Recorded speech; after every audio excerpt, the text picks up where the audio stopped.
Hello. Hi, everyone, and welcome. Good morning, good afternoon, good evening, whenever you happen to be listening to this. And it is February 14th, 2023, which means it's YouTube's launch day. Happy Valentine's Day, everyone, for those who celebrate, or happy Singles Awareness Day. I'm not quite sure which camp you're in. I've been in both. So, today, I wanted to go ahead and take a look back on what is this? This makes 18 years that YouTube has actually been around, and looking at a little bit about the history as far as where YouTube started and what it's been, in addition to the fact that, you know, where it's going and what has happened since then. Since the launch of YouTube, which was February 14th, 2005. So that was the official registration of YouTube's trademark, logo, and domain, according to, let's see here, what site am I looking on? Office Timeline, by an article from Tim Stumbless. An article originally published on February 11th, 2018, and updated in August 15 of 2022. So relatively new information, I would hope. Tim is the co-founder and CEO of Office Timeline, a Seattle-based startup that aims to rid the world of boring, uninspiring meetings. So, not sponsored. This was literally a Google search as I was putting together ideas for this episode for your listening pleasure. But YouTube is my absolute favorite social media platform. And ironically, it's also the one that I don't have a huge consistent presence on, personally or professionally, because it is time consuming for a YouTube channel. It's the same reason why I also love the idea of YouTube. Initially, from Tim's article, what he's talking about is that former PayPal employees Chad Hurley, Steve Chen, and Jawed Karim, totally butchered that, came up with the idea for YouTube while they were at a dinner party in San Francisco. And Kareem declared in a 2006 interview that the big factor resided in the difficulty of finding videos online for Janet Jackson's wardrobe malfunction at the 2004 Super Bowl halftime show. And then there was also apparently a devastating winter tsunami that people were trying to look for and find online. And of course, we had the Super Bowl this last Sunday, and everyone's talking about Rihanna's performance. And of course, marketers are picking apart the great commercials. And I think it's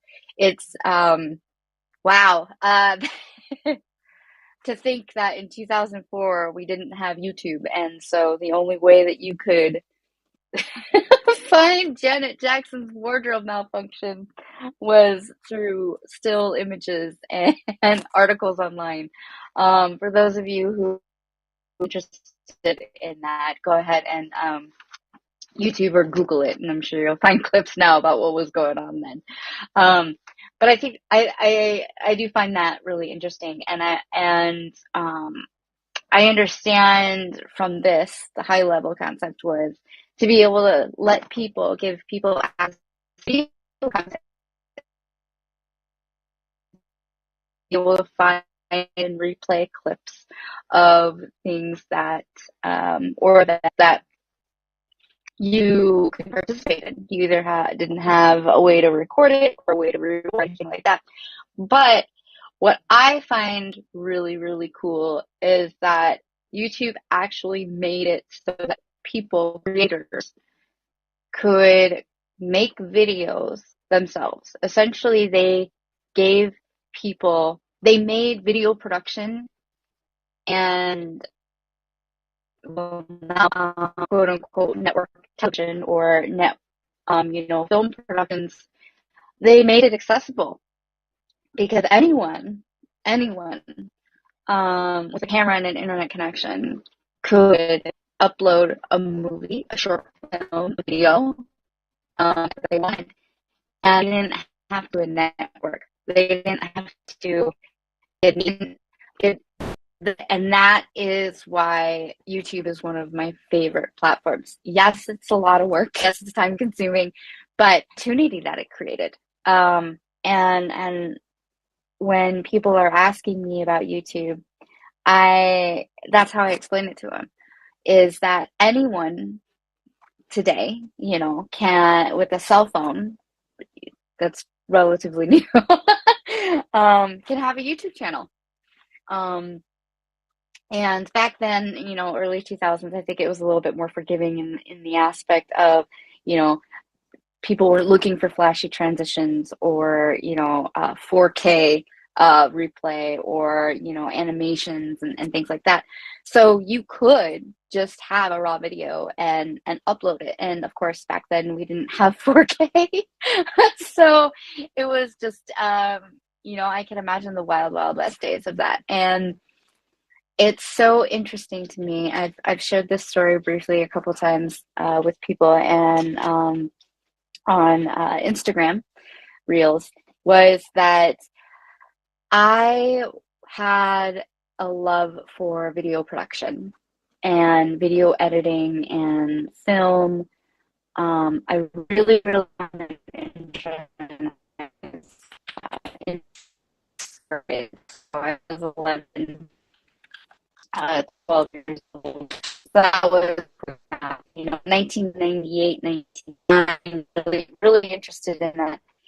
And I was under this impression that I would have to go to a really fancy, expensive film school and then work I wanted, or work on a Hollywood set, or, work as, a gopher and I use Danny DeVito a lot for an example. I love Danny DeVito. I've watched him since, Taxi Days and Twins. And yeah, anyway, so it's not just to Danny DeVito. That actually would be pretty cool to be able to say that I did that. But I didn't, just to clarify. But it was one of those things where I gave up on this idea that I could get into the film or entertainment industry because it seemed inaccessible. And then Fun story for everyone. I graduated high school in 2004. So this means that less than a year later, YouTube launched. And if I would have stuck with passion, if I would have stuck with my interests,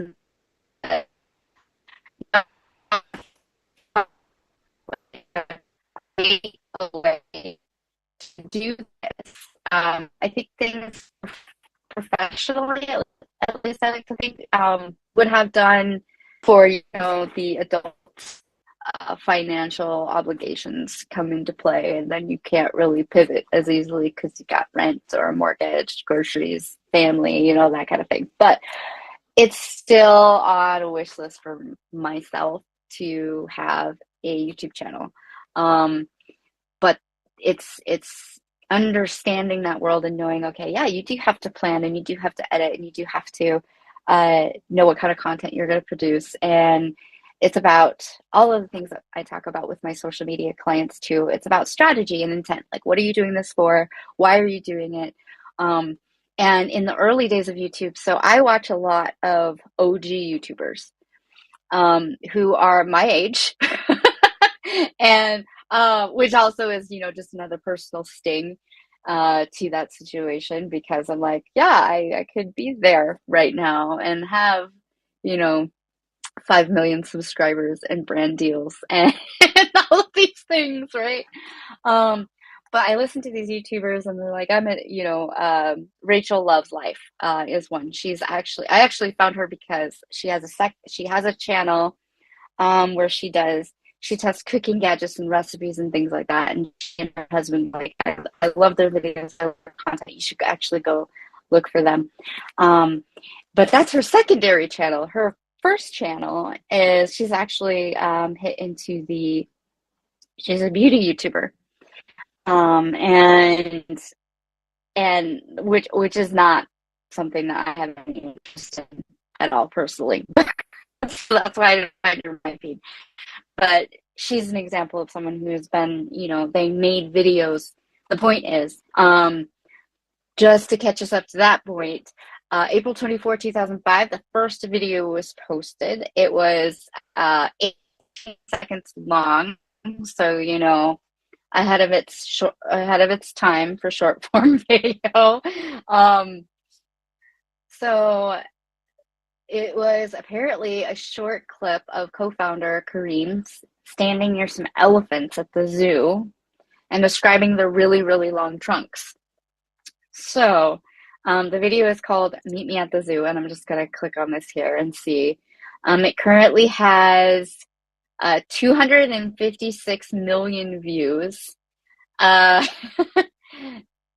from this video. So that's insane. It was at the San Diego Zoo, which is just crazy and really cool. And then the launch of the beta site, or beta site, however you pronounce that, was in May 2005. And there is a screenshot here in Mr. Tim's article, and it looks like anyone who grew up in the 90s with Amazon or BAM or eBay, it looks like, yeah, that was the website, right? In September 2005, it reached its first 1 million hit video, which was a Nike ad showing Brazilian soccer player Ronaldinho receiving his pair of golden boots. So it didn't attract, or it attracted the huge number of views, but also really legitimized YouTube as being a way for brands to promote and advertise and use the platform for that. December 15, 2005, they officially launched out of beta. There was a 3.5 million investment made in order to do that and launch the site to the public, able to improve their servers and the bandwidth. And this goes kind of in the techie nerdy realm of why certain new startups now, more people are on the internet. Early 2000s, not a lot of people understood it. more nerd history for you here. I mean, websites really took off in 1996, right? And so, at least that's how I remember it correctly. And so, with YouTube launching in 2005, I mean, this was only, about 9 years of, websites were 9 years young at that point. So, not everybody was invested in the internet like they are today. Like today, businesses wouldn't even question the need for a website or a social media presence. And back then, people were still going, okay, this is a fad. This is going to end. It's not going to, like, people aren't going to want to interact this way. Believe it or not. And so it today, like we've talked about ChatGPT a whole lot, and if you go on there now, because of all the coverage and things like that, it's really hard to have a stable connection because they don't have the servers and the bandwidth in order to support the amount of traffic that's coming in. So just a little insight into there. In February 2006, NBC requested YouTube to withdraw one of its former broadcast SNL clips, citing copyright infringement. So the video sharing site complied, but also launched its content verification program, helping other content owners prevent similar situations from recurring, basically locating and removing clips and videos that infringe on their copyrights. NBC later changed its perspective on this and proposed that YouTube promote its fall TV lineup. So the deal really paved the way, as Tim says, for profitable partnerships and other content providers.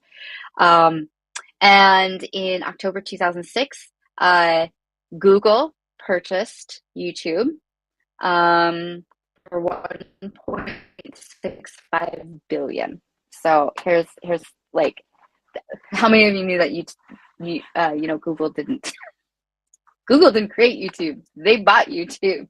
So I just want to see if I can find this 1.6 billion in 2006. Well, in 2023. So the equivalent would be with inflation. Oh, well, that's not at all. According to the first result, the value of $1 from 2006 is equivalent to purchasing $1.47 today in 2013. So an increase of 47 cents over 17 years. So if we do 1.65 billion times 1.47, that's not gonna multiplied by 1.47. Let's see if I could do this. There's too many zeros in that, guys. There's way too much math in there. So $2.43 billion approximately is what it would be today, which, when you think about it, is a complete steal for something like YouTube and what it could become, or what it has become. May 2007, they launched the partner program, which is where everyday people got paid for the viral content. And of course, there's a bunch of different things as far as what to do to qualify for that now. And again, Matt Pat with Game Theory is another OG YouTuber that I watched. Rosanna Pansino, OG YouTuber. I've also watched a lot of Hermitcraft for any of those who like Minecraft videos. It's just really apparent to people who have refined their craft. And what's great about YouTube is that it's not competitive. Well, maybe it is. maybe that's something that I just have, personal perspective on. But in a business sense or a marketing sense, it's not competitive. It's more community based. And I am going to use the Hermits as an example. That's what they go by, Hermitcraft. So that is a multiplayer server with a bunch of people who play Minecraft professionally. And I know a lot of people might be listening to this and rolling their eyes. But when I was growing up, I I watched my brothers play video games. I watched my friends play video games. Like we took turns. That was part of our entertainment. And for those who are like video games are, why would you ever do that? How many people watch people play sports? How many people watch the home improvement TV shows? Just putting it into perspective here, people. Defending my gamers, right? So, but here's the thing. It's a community. I think there's like 25, 28 hermits total, maybe 30. I'm not sure. There's some inactive, some active, but they all create content in the same world. Essentially, they all have their own builds, they all have their own creations, their own storylines, things like that. And sometimes there's some of them that are producing 2 videos a week, others are doing 1 a week, and some are doing and some are taking breaks because they've been doing this for a decade. They've been creating videos and creating content, and so they're taking breaks, so their schedule is a little bit different. But the thing is that just because I watch one hermit's channel and videos doesn't mean that I can't watch another hermit's channel and videos. It means that when one doesn't post, I can watch videos from someone else in the storyline. And so that's where the collaboration comes into, is that just because you watch one person's channel doesn't mean that you can't watch someone else who's also a competitor in that. Now, of course, various different people are selling things, people are having different opinions, all of that kind of stuff, and that's just normal people, frankly. But that's the point that I want to note, is that like everything, because it's recorded and because you can consume it on your own time, that's what makes it so great and so exciting when viewers see collaborations with other YouTubers. And I think that's a huge part of the community is even I watch Sims videos too. The Sims 4. James Turner is a big Deligracy, and there's this community there, and when these quote unquote celebrities collaborate, it creates excitement, and I think that that's what makes YouTube really great. And it's awesome to see these people actively working together and promote each other's videos and each other's content, rather than seeing a cutthroat competition kind of situation. There's a lot of other milestones here that Tim shares. History of YouTube, a timeline is the article, again, from Office Timeline. Not sponsored. He doesn't even know I'm doing this. I don't even know who he is. But lots of different items and things like that for what happened in YouTube's past. What I would like to take a look at is seeing where YouTube is now and kind of what they've been talking about or what's been located in the news, as what's going on with the future, with 2023, because of course Shorts, or YouTube's version of TikTok videos came out. Actually, let's see if that's, nope, that's not in Tim's article. We'll have to see that. When did YouTube Shorts start? September 2020, so tail end of the pandemic. But they started and they launched it, so there you go. Initially launched in India. Okay, here's the important part. On September 14th, 2020, rolled out across the US on March 18th, 2021. YouTube Shorts quickly surpassed 6.5 billion daily views globally. And that is from Hootsuite's blog. So I think that it's one of those things where even I'm sure you've probably seen it. I'm seeing a lot of TikTokers transition over to YouTube or repost their videos. It's pretty easy to find them because, one, they follow this content, this video format that's popular. A lot of that has to do with the things that are going on with TikTok right now. There's a lot of questioning as far as the legality and how long the company will be able to continue in the United States. So there's some stuff going on there, which is great. Is a great strategy and great tactic, even if you're not necessarily going into it strategically or consciously.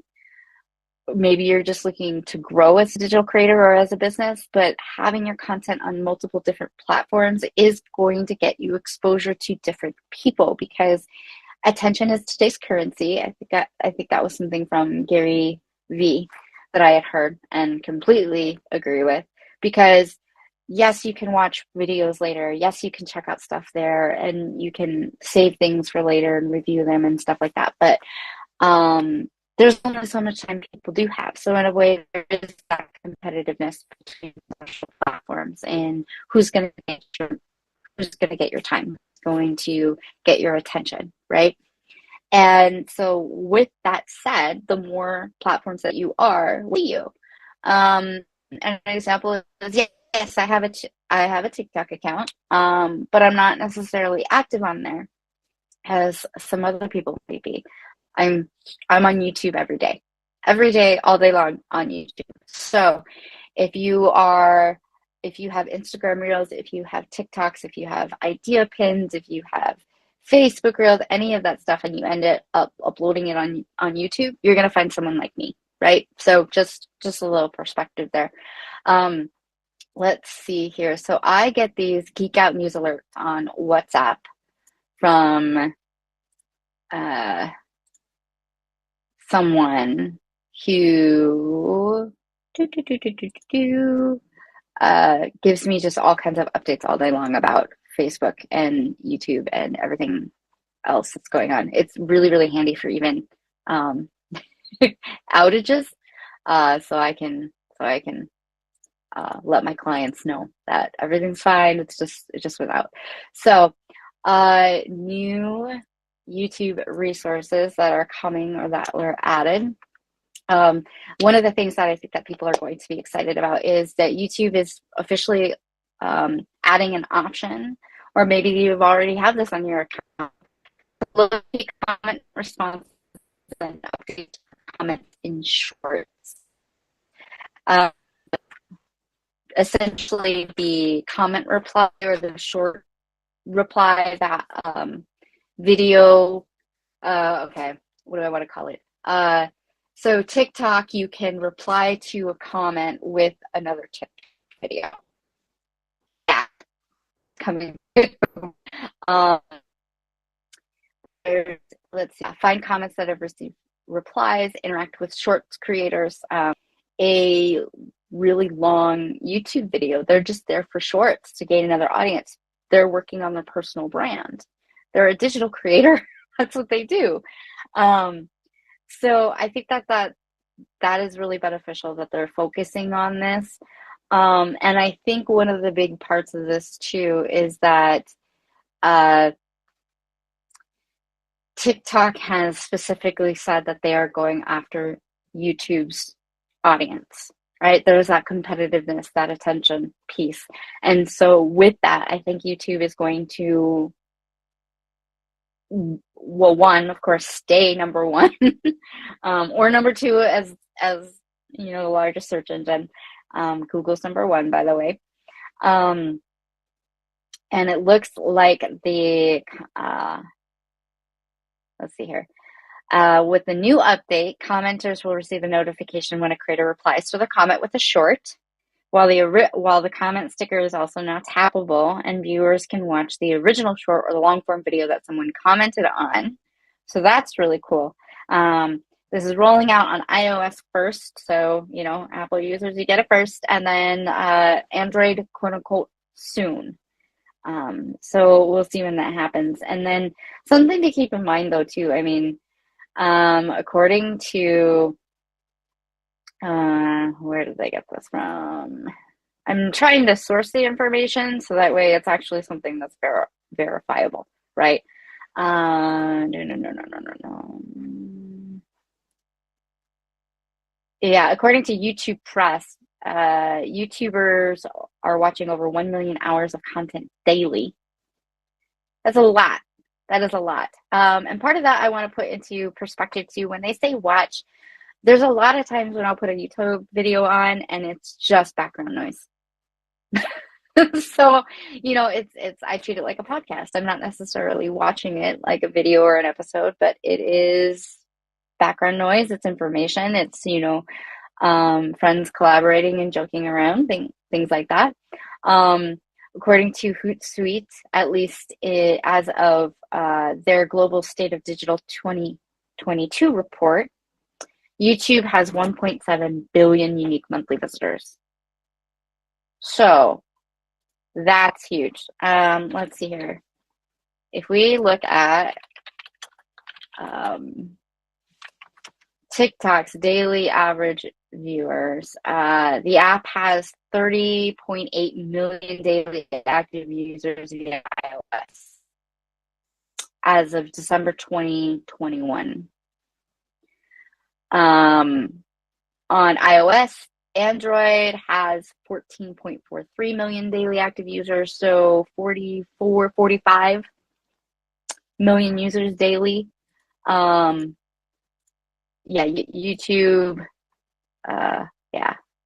let's see here. YouTube, because I was giving monthly stats before. YouTube has 122 million daily active users, according to this article on Demand Sage by Daniel Ruby, posted on January 5th, 2023. So there's a little bit of a difference there. Also, the age range is a little bit differently. My husband and I talk about the use of YouTube and what we would use it for previously. I have been a cable cutter since 2006, 2005. So YouTube has been the primary way for me to be able to watch entertainment content, because YouTube creators were essentially creating shows. And I was poor. So that's what I did. And of course Netflix, and all of that and things like that, another conversation. But before John and I met, he was really using YouTube for how-to videos and things like that. So according to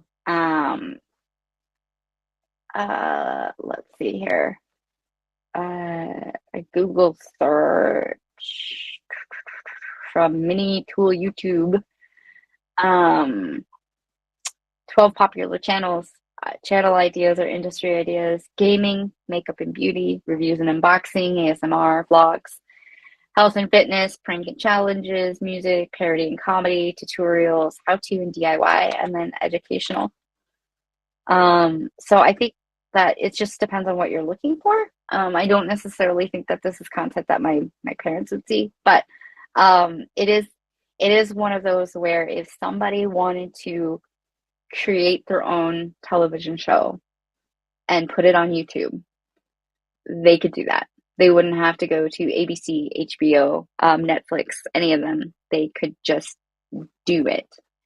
Obviously, that would take quite a large budget, but again, not necessarily the point. So I'm excited for the shorts reply to comment option.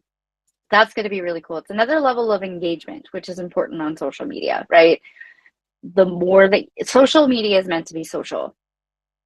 So the more options and the more features. Yeah, analytics are great for people that are like me and are like, hey, we need to make sure that we're growing and this content is what our viewers are looking for and what my clients are wanting to deliver to their customers, that kind of thing.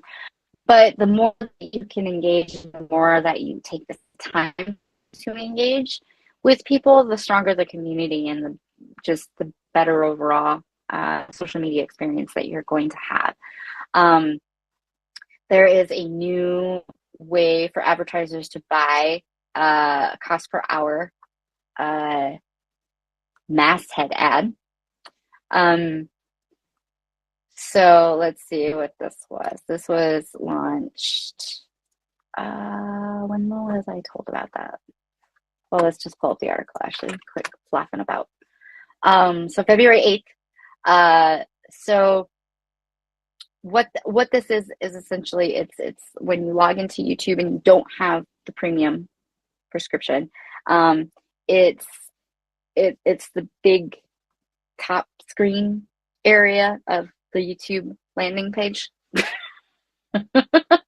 um, and or even on the app, and that's essentially where YouTube is allowing people to purchase that space, um, to advertise to people, which I think is smart in one sense, because I think that people do pay attention to that. I mean, it's at the top of the feed, it's right in your face, so that could be some really real prime real estate, with that going forward. Let's see here. Anything else relevant or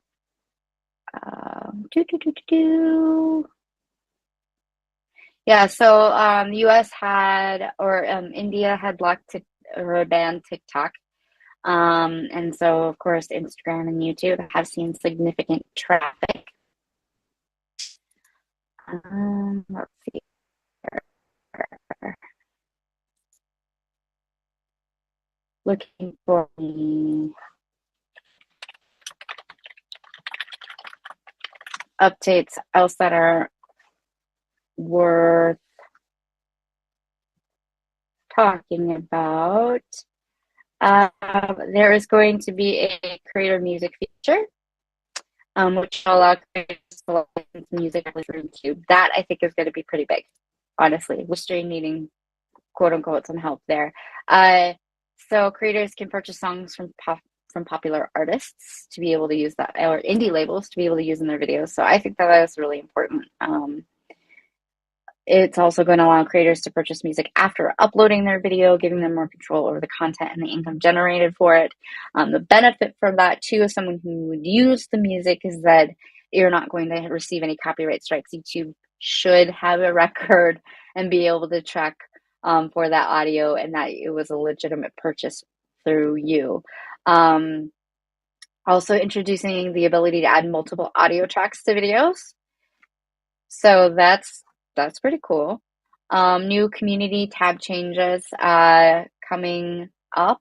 Rumored new quiz function, which that could be interesting. I see a lot of polls and things and community posts coming through on the creators that I'm looking for, because they're wanting to know if their audience would watch content, because is it worth the 60 hours that they put in to creating a video if the majority of the audience isn't going to watch it. Because you have to remember that at a certain level and a certain point, this is how they make money.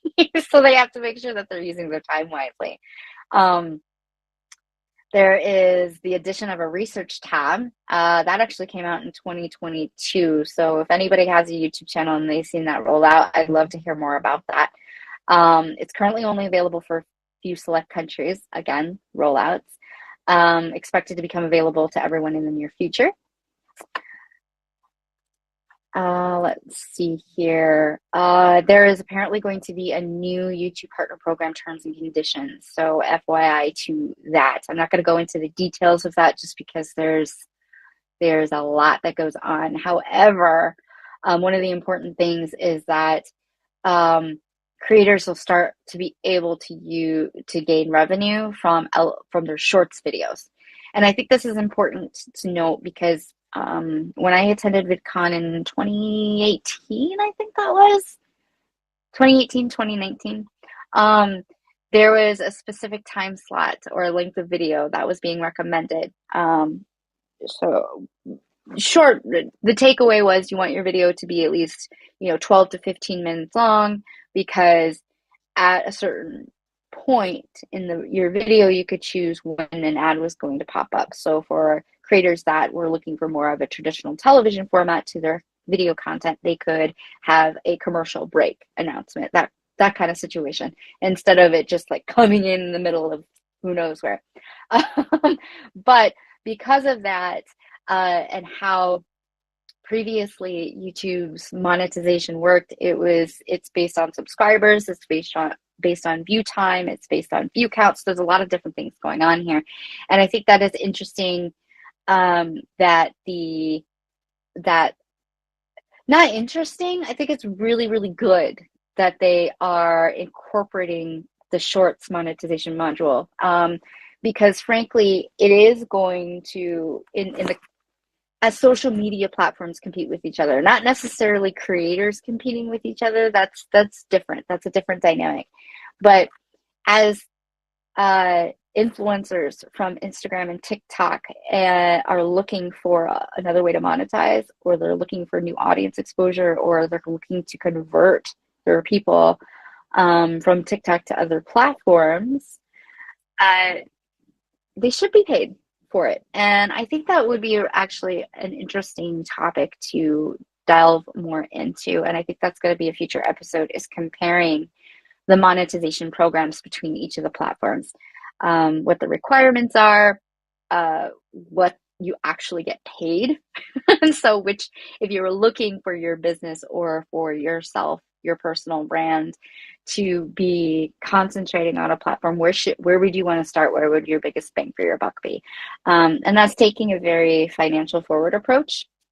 Uh, Compared to other people where they ask me what platform they should be on when you're just getting started, my advice is a little unconventional in that I think that you should start where you enjoy spending your time, because subconsciously, you know how the community works, you know how the features work. Your content is going to do better there because you're immersed in the culture of that community and that social media platform, versus jumping into a new area and producing content that people don't understand or resonate with, or it's going to flop because you're not following the unwritten rules of that culture. It's kind of like when you have a dinner guest come in and sit down at the table, and they are confused because your family prays before a meal, or you don't pray before a meal, or it's just an example of understanding how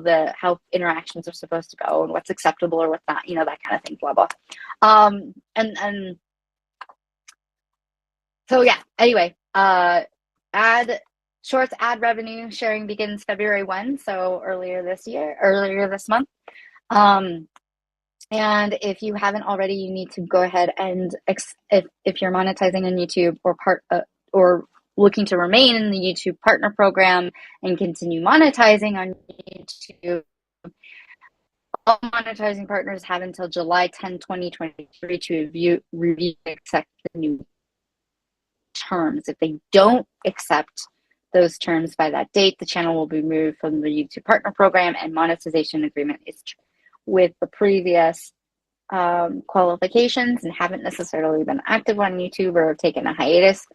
Probably a good time to renew, because then you don't have to go through all that of monthly view requirements, subscriber requirements, things like that. Looking at anything else that might be showing up in my quick little search here. Oh.